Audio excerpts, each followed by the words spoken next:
నమస్కారం ETV news కి స్వాగతం ముందుగా ముఖ్యాంశాలు ఎన్టీఆర్ కు భారతరత్న సాధిస్తామన్న చంద్రబాబు తారక రాముడి సినీ వజ్రోత్సవాల్లో ప్రకటన మాజీ సీఎం ఆదర్శప్రాయుడని వెంకయ్య ప్రశంస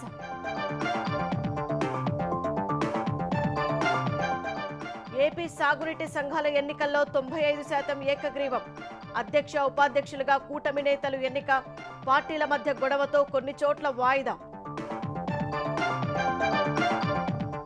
కాకినాడ పోర్టులో రేషన్ బియ్యంపై మరింత నిఘా చెక్పోస్టుల్లో 3 షిఫ్టుల్లో తనిఖీలు వారానికి 3 సార్లు నివేదిక ఇవ్వాలన్న కలెక్టర్ తెలంగాణలో నేడు రేపు గ్రూప్ 2 పరీక్ష ఉదయం మధ్యాహ్నం నిర్వహణకు ఏర్పాట్లు 33 జిల్లాల్లో 1368 కేంద్రాల వద్ద పటిష్ట భద్రత క్రైస్తవుల సంక్షేమాన్ని కాంగ్రెస్ విస్మరించిందన్న కేసీఆర్ హయాంలో మత ఉద్రిక్తతలు లేవని వెల్లడి క్రిస్మస్ గిఫ్టులను నిలిపివేశారని ఆరోపణ రాజ్యాంగంపై మోదీ ప్రసంగాన్ని తప్పుపట్టిన విపక్షాలు వరుసగా 2 గణితం క్లాసులు విన్నట్లు ఉందన్న ప్రియాంక బీజేపీ నేతల ఎదురుదాడి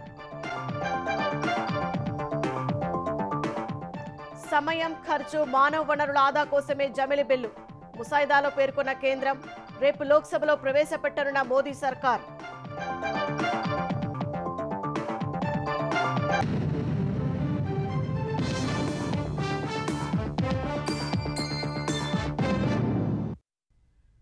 ఎన్టీఆర్ కు భారతరత్న సాధిస్తామని ముఖ్యమంత్రి చంద్రబాబు స్పష్టం చేశారు. ఆ మహనీయుడి స్ఫూర్తితోనే విజన్ డాక్యుమెంట్ 2047ను రూపొందించామని వెల్లడించారు. విజయవాడ శివారు పోరంకిలో నిర్వహించిన ఎన్టీఆర్ సినీ వజ్రోత్సవంలో నందమూరి తారక రామారావు కుటుంబ సభ్యులు, సినీ రాజకీయ ప్రముఖులు పాల్గొన్నారు. తెలుగు జాతికి ఎన్టీఆర్ చేసిన సేవలను ప్రశంసించారు. ఎన్టీఆర్ మొదటి సినిమా మన దేశం విడుదలై 75 ఏళ్లు పూర్తయిన సందర్భంగా NTR literature souvenir and website committee ఆధ్వర్యంలో కృష్ణా జిల్లా పోరంకిలో ఎన్టీఆర్ సినీ వజ్రోత్సవ వేడుకలను ఘనంగా నిర్వహించారు. ఈ కార్యక్రమానికి ముఖ్యమంత్రి చంద్రబాబు, మాజీ ఉపరాష్ట్రపతి వెంకయ్యనాయుడు, సినీ రాజకీయ ప్రముఖులు హాజరయ్యారు. ఎన్టీఆర్ జీవితంపై రచయిత భగీరథ రాసిన తారకరామం అన్నగారి అంతరంగం అనే పుస్తకాన్ని వెంకయ్యనాయుడు ఆవిష్కరించారు. రచయిత సోమేశ్వరరావు రాసిన ఎన్టీఆర్ సినీ ప్రస్థానం అనే మరో పుస్తకాన్ని చంద్రబాబు ఆవిష్కరించారు. తెలుగువారి ఖ్యాతిని ఖండాంతరాలకు చాటిన యుగ పురుషుడు ఎన్టీఆర్ అని మాజీ ఉపరాష్ట్రపతి వెంకయ్యనాయుడు కొనియాడారు. పార్టీ పెట్టిన 9 నెలల్లోనే ప్రజల్లోకి వెళ్లారని, కాంగ్రెస్ ను తొలిసారి ఓడించిన ఘనత ఆయనకే దక్కిందని స్పష్టం చేశారు.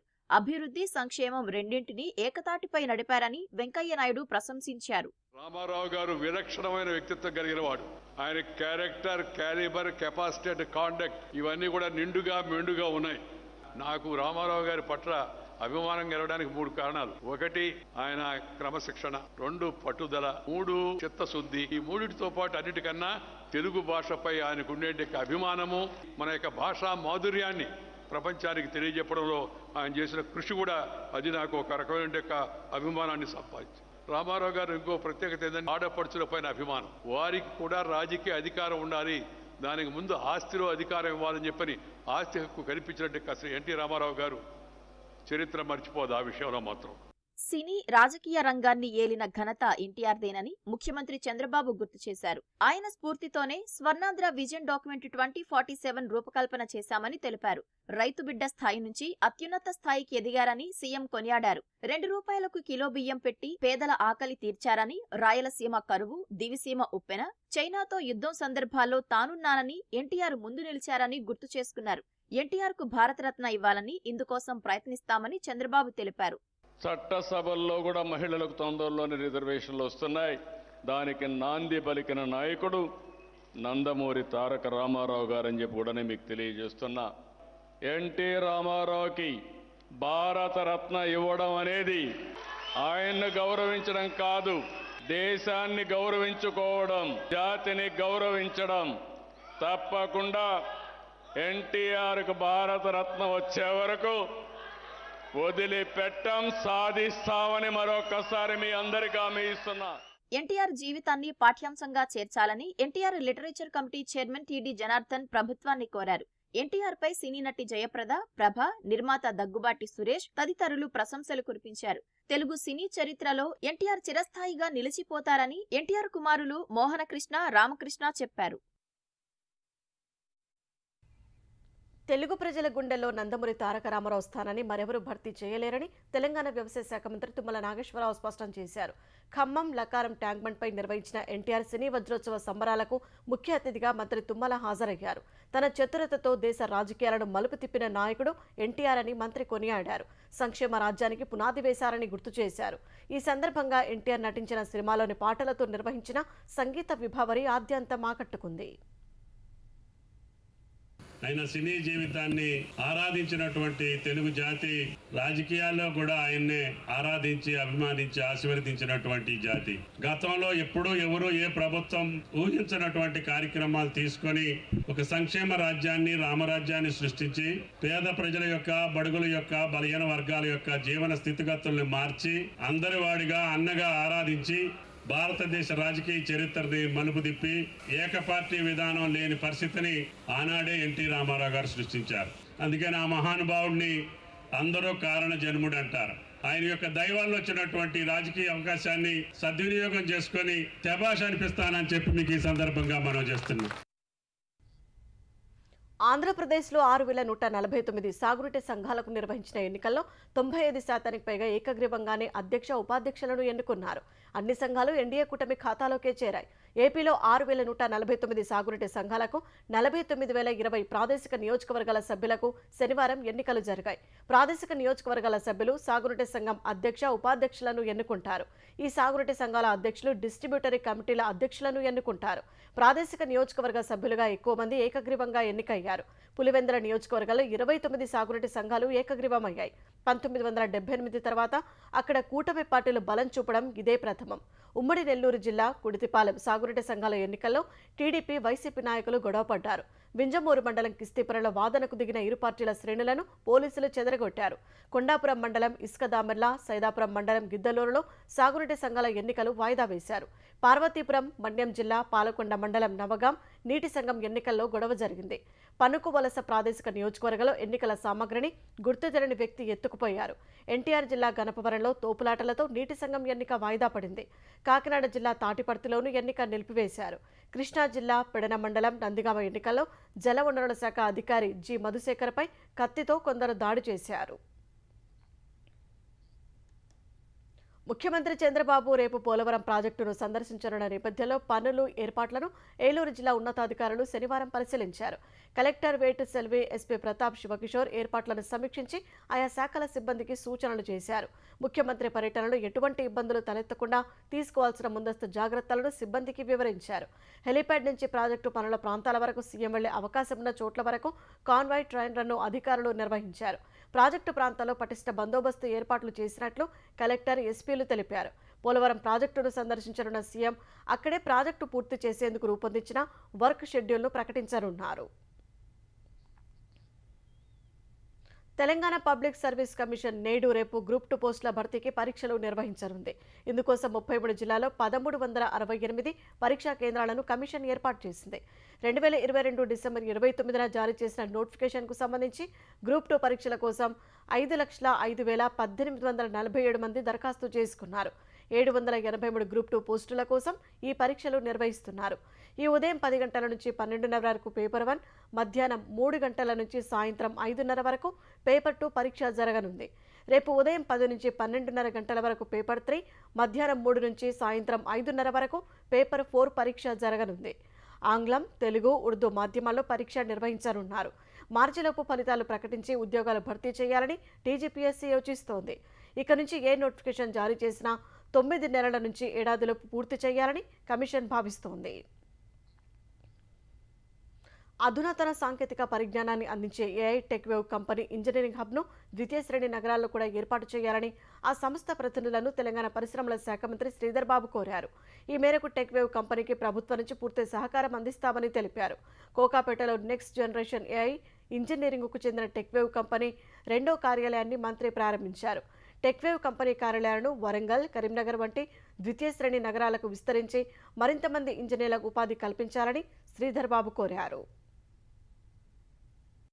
మేము రాష్ట్ర ప్రభుత్వం తరఫు నుంచి కూడా వారిని కోరటం జరిగింది. ఏదైతే ద్వితీయ శ్రేణి తృతీయ శ్రేణి నగరాల్లో ఉన్న టాలెంట్ని కూడా దృష్టిలో పెట్టుకొని వారు ఏ విధంగానైతే ఖమ్మంలో టెక్ వేవ్కి సంబంధించిన ఆఫీసును ఏర్పాటు చేసుకొని దాదాపు 400 పై చిలుకు మన ఇంజనీరింగ్ సోదరులకు సోదరిమణులకు ఉపాధి కలిగిస్తుంది. రాబోయే కాలంలో వరంగల్లో, నిజామాబాద్లో, కరీంనగర్లో, నల్గొండలో ఇట్లాంటి ద్వితీయ శ్రేణి నగరాల్లో కూడా వారి కార్యాలయాలను ప్రారంభోత్సవం చేయాల్సిందిగా వారిని కోరటం జరిగింది. తప్పకుండా పరిశీలన చేస్తామని చెప్పారు. తెలంగాణలో కేసీఆర్ అధికారంలో ఉన్నన్ని రోజులు మతపరమైన ఉద్రిక్తతలు లేకుండా పాలన సాగిందని బీఆర్ఎస్ కార్యనిర్వాహక అధ్యక్షుడు కేటీఆర్ అన్నారు.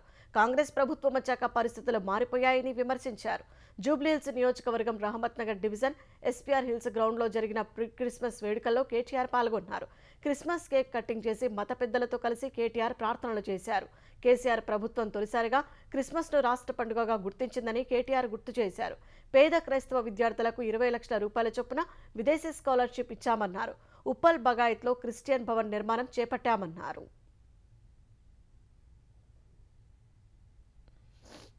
ఆనాడు కేసీఆర్ గారి ప్రభుత్వంలో పేద క్రిస్టియన్ సోదరులకి సోదరిమణులకి క్రిస్మస్ గిఫ్ట్ వచ్చేది, ఇంటింటికి బట్టలు వచ్చేది.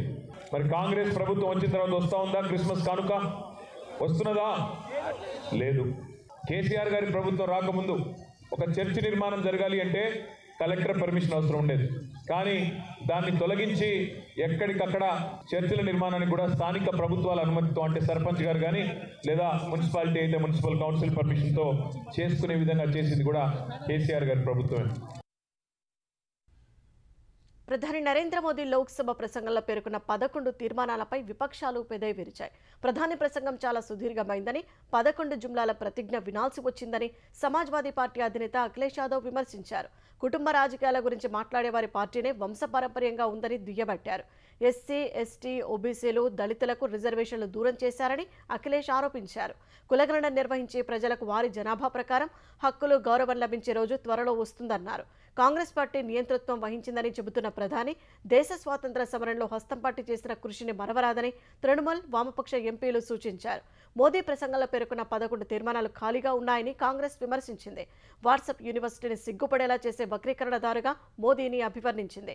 రాజ్యాంగంపై చర్చ సందర్భంగా లోక్సభలో ప్రతిపక్ష నేత రాహుల్ గాంధీ ప్రసంగించినప్పుడు ప్రధాని మోదీ, కేంద్ర హోంమంత్రి అమిత్ షా, రక్షణ మంత్రి రాజ్నాథ్ సింగ్ సభలో ఎందుకు లేరని కాంగ్రెస్ ప్రశ్నించింది. లోక్సభలో మోదీ 110 నిమిషాలపైగా చేసిన ప్రసంగం విసుగు తెప్పించిందని కాంగ్రెస్ ఎంపీ ప్రియాంక గాంధీ ఎద్దేవా చేశారు. प्रधानमंत्री जी ने एक नई चीज नहीं बोली, वॉर कर दिया पूरी तरह से। मुझे बहुत दशकों बाद ये एहसास हुआ कि मैं वो जो स्कूल में जो मैथ का डबल पीरियड होता था ना, कि मैं उसमें बैठी हूँ। वो नड्डा जी भी ऐसे हाथ मल रहे थे, फिर मोदी जी ने उनकी तरफ देखा तो अचानक वो ऐसे लगने एक्टिंग करने लग गई कि मैं सुन रहा हूँ। अमित शाह जी यूं यूं अपना सर छू रहे थे, पीयूष गोयल जी भी पीछे ऐसे लग रहे थे कि सोने वाले हैं। तो मेरे लिए तो एक नया एहसास था। मैंने सोचा था प्रधानमंत्री जी कुछ नया बोलेंगे, कुछ अच्छा बोलेंगे। उनके खोखले 11 संकल्प, अगर भ्रष्टाचार के प्रति 0 टॉलरेंस है तो अडानी पे बहस तो करो। అధికారం కోసం కాంగ్రెస్ పార్టీ రాజ్యాంగాన్ని ఎలా ముక్కలు చేసిందో, దాని ఆత్మను ఎలా గాయపరిచిందనే వాస్తవాలను ప్రధాని మోదీ బహిర్గతం చేశారని బీజేపీ ఎంపీలు అన్నారు. లోక్సభలో ప్రధాని చేసిన ప్రసంగంలో రాజ్యాంగం పవిత్రత, ప్రాముఖ్యతతో పాటు ప్రాథమిక అంశాల గురించి ప్రధానంగా మాట్లాడారని కేంద్ర మంత్రి ధర్మేంద్ర ప్రధాన్ ఎక్స్లో పోస్ట్ చేశారు. కాంగ్రెస్ రాజ్యాంగ పరిరక్షకులమని చెప్పుకుంటుందని, అధికారం కోసం రాజ్యాంగాన్ని చీల్చిందని ఆరోపించారు. రాజ్యాంగం పట్ల, అంబేద్కర్ పట్ల కాంగ్రెస్ ఏనాడు గౌరవం చూపలేదన్న సత్యాన్ని ప్రధాని దేశం ముందు పెట్టారని బీజేపీ ఎంపీ జగదాంబిక పాల్ పేర్కొన్నారు. లోక్సభలో ప్రధాని మోదీ ప్రసంగాన్ని ఇతర కేంద్ర మంత్రులు ప్రశంసించారు. కాంగ్రెస్ అసలు రూపాన్ని మోదీ పూర్తిగా బట్టబయలు చేశారని చెప్పారు. कांग्रेस ने जो संविधान की धज्जियां उड़ाया, उसका पर्चा उखेड़ दिया और कहा हमने जो संविधान में परिवर्तन किया वो गरीबों के लिए किया। और 11 संकल्प देश ले, सदन ले और परिवारवाद पे उन्होंने बड़ा छोड़। हाँ, कॉमन सिविल कोड को कांग्रेस ने रोका, अब हम लाएंगे। రేషన్ బియ్యం అక్రమ ఎగుమతులు అడ్డుకునేందుకు కాకినాడ పోర్టు వద్ద ప్రభుత్వం నిఘా పెంచింది. కాకినాడ సీపోర్ట్స్ లిమిటెడ్ KSPL వద్ద కొత్త చెక్ పోస్టు ఏర్పాటు చేసింది. కాకినాడ జిల్లా కలెక్టర్ షాన్మోహన్ ఆదేశాలతో సీపోర్టు 2వ గేటు వద్ద ఈ చెక్ పోస్టు ఏర్పాటు చేశారు. 24 గంటలు నిఘా ఉండేలా డ్యూటీ చార్ట్ రూపొందించారు. రెవెన్యూ, పౌర సరఫరాల సిబ్బందిని 3 షిఫ్టుల్లో తనిఖీలకు నియమించారు. యాంకరేజీ పోర్టులో గతంలో ఏర్పాటు చేసిన చెక్ పోస్టులో పర్యవేక్షణ లోపాలు వెలుగు చూడటం, ప్రభుత్వం మారిన పేదల బియ్యం అక్రమ రవాణా కొనసాగడం విమర్శలకు తావిచ్చింది. ఈ నేపథ్యంలో తప్పిదాల పునరావృతం కాకుండా నిఘా పెంచారు. చెక్ పోస్టుల పనితీరు ఎప్పటికప్పుడు పర్యవేక్షిస్తూ వారానికి 3 సార్లు నివేదిక ఇవ్వాలని కాకినాడ RDO, జిల్లా పౌర సరఫరాల అధికారి, సివిల్ సప్లై జిల్లా మేనేజర్లను కలెక్టర్ ఆదేశించారు. సీపోర్టు వద్ద ఏర్పాటు చేసిన చెక్పోస్టును శనివారం మధ్యాహ్నం కాకినాడ జిల్లా పౌర సరఫరాల శాఖ అధికారి Prasanna Lakshmidevi, Kakinada urban tahsildar Jitendra, Kakinada port CI Sunil Kumar పరిశీలించారు. జాతీయ లోక్ అదాలత్లో భాగంగా శనివారం ఆంధ్రప్రదేశ్లో 84,928 కేసులు పరిష్కారమయ్యాయి. 53.27 కోట్ల పరిహారాన్ని కక్షిదారులకు అందించారు. ఏపీలో వివిధ న్యాయస్థానాల్లో 374 లోక్ అదాలత్ బెంచ్లను నిర్వహించారు. హైకోర్టులో జస్టిస్ కుంచం మహేశ్వరరావు, జస్టిస్ TCD శేఖర్ 215 కేసులు పరిష్కరించారు.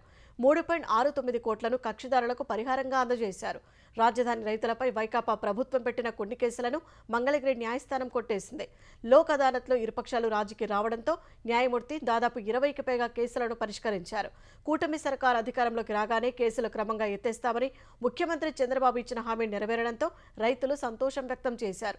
ఏ నేరం చేయకపోయినా గత ముఖ్యమంత్రి జగన్ తమను 5 ఏళ్లు కోర్టుల చుట్టూ తిప్పారని ఆగ్రహం వ్యక్తం చేశారు. తెలంగాణలో జరిగిన జాతీయ లోక్ అదాలత్లో 11.65 లక్షల కేసుల పరిష్కారమైనట్లు న్యాయ సేవాధికార సభ్య కార్యదర్శి CH పంచాక్షరి తెలిపారు. వివిధ కోర్టులో పెండింగ్లో ఉన్న 2,702 సివిల్ కేసులు, 6.11 లక్షల క్రిమినల్ కేసులు పరిష్కారమైనట్లు చెప్పారు. 161 కోట్లు పరిహారంగా అందజేసినట్లు వెల్లడించారు. ప్రత్యామ్నాయ వివాద పరిష్కారంలో భాగంగా 5.42 లక్షల ప్రిలిటిగేషన్ కేసులను పరిష్కరించినట్లు వివరించారు. రోడ్డు ప్రమాదంలో భర్తను కోల్పోయిన భార్య, కుమార్తెకు 14 ఏళ్లకు న్యాయం దక్కింది. జాతీయ లోక్ అదాలత్లో హైకోర్టు న్యాయమూర్తి జస్టిస్ సూరేపల్లి నంద, మాజీ న్యాయమూర్తి జస్టిస్ G. శ్రీదేవిలతో కూడిన ధర్మాసనం కేసును పరిష్కరించింది. ఇరుపక్షాల మధ్య రాజీ కుదుర్చి బాధితులకు 1.99 కోట్ల చెక్కును పరిహారంగా అందించింది.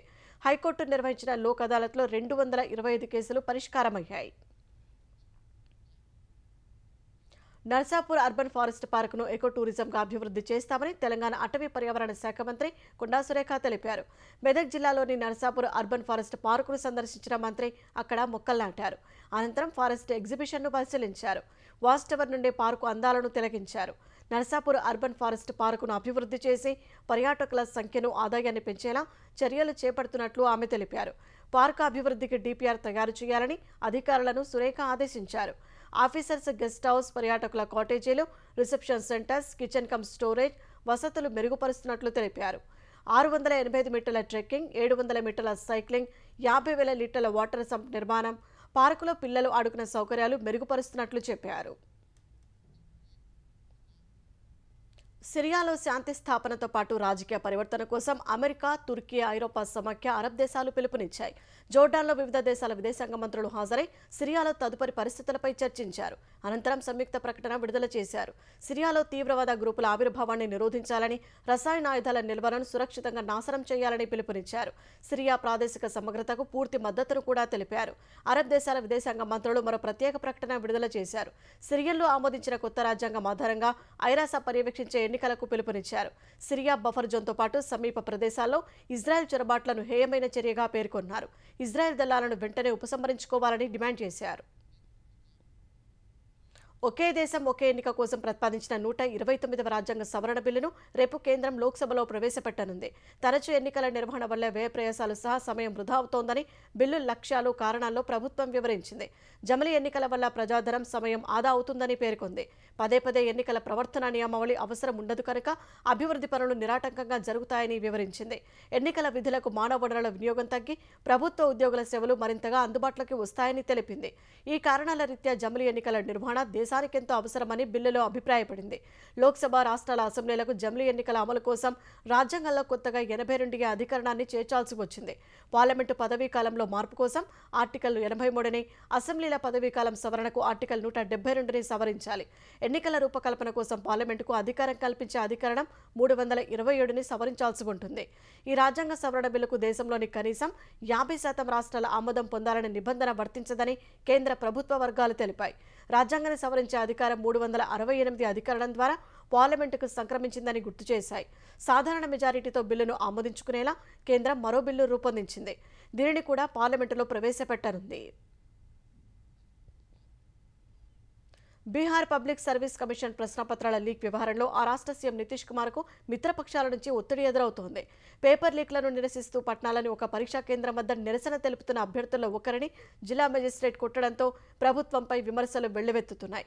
ఈ ఘటనను ఎన్డీఏ మిత్రపక్షం లోక్ జనశక్తి నేత కేంద్ర మంత్రి చిరాగ్ పాస్వాన్ ఖండించారు. చెంపదెబ్బ ఘటనను తప్పుగా పేర్కొన్న ఆయన తమ పార్టీ ఆ తరహా చర్యను ఎప్పటికీ క్షమించదని స్పష్టం చేశారు. బీహార్లో పేరుకు తగ్గ ప్రభుత్వం లేకుండా పోయిందని, అభ్యర్థులను చేతులతో లాఠీలతో కొడతారని ఆర్జేడీ నేత తేజస్వి యాదవ్ విమర్శించారు. అయినా ముఖ్యమంత్రి నితీష్ కుమార్ నోటి నుంచి ఒక్క మాట కూడా రావడం లేదని దుయ్యబట్టారు. బీహార్ పబ్లిక్ సర్వీస్ కమిషన్ ఇటీవల ఒక పరీక్ష నిర్వహించింది. పట్నాలోని బాపు పరీక్షా పరిసరలో కొందరు అభ్యర్థులు పరీక్షా హాళ్లకు ప్రశ్నపత్రాలను తీసుకురావడానికి ముందే వాటి సీల్ తొలగించి ఉందని ఆరోపించడంతో వివాదం తలెత్తింది. పలువురు పరీక్షను బహిష్కరించి ఆందోళన చేపట్టారు. ఈ క్రమంలోనే ఓ వ్యక్తిని పట్నా మెజిస్ట్రేట్ కొట్టడంతో వివాదాస్పదమైంది. పరీక్షలో ఎలాంటి అవకతవకలు జరగలేదని బీహార్ పబ్లిక్ సర్వీస్ కమిషన్ చెబుతోంది.